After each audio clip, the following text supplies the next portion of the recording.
কইছে আজানের সময় কথা কোন গুনে আজান দিছেন কথা কইছে মানছে হাসা কথা কইতে গেলে এটার গাত লাগে ইয়ে যায় শুক্রবারে হিমারে যায় একটা লাগে না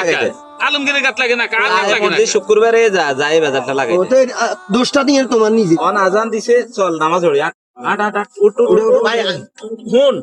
কি মসজিদে যাই মেজাজটাই নিয়ে খারাপ হয়ে যায় কি তুই তো মসজিদের সেক্রেটারি নাও সেক্রেটারি দেখে আই সেক্রেটারি আর কথা ইয়ে চলেনি তোর কথা ওই হুজুরের তো ভালো কথা কয় শোন আজান দিছ আচ্ছা যা তোরা যাই নামাজ পড়িয়া যা আর কি সমস্যা আছে কি সমস্যা সমস্যা আর ফ্রেন্ডে হেসে পুত্র হয়ে গেছে যা আচ্ছা যা তোরা হড়িয়া আচ্ছা হড়িয়া যা তোরা আরে এটা কোনো সমস্যা না না না হড়িয়া বুঝলি না কোনো কাজ করলো এত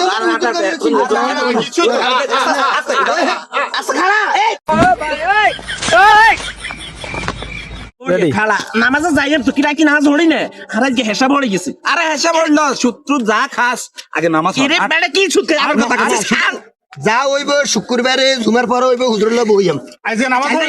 মানসি খারাপ আইজে নামাজ পড়ি নামাজ ঘন্টা ঘন্টা কথা কস শুধু ও মারে এটাই তোর মাজাই ভাঙিয়ে লেছো তার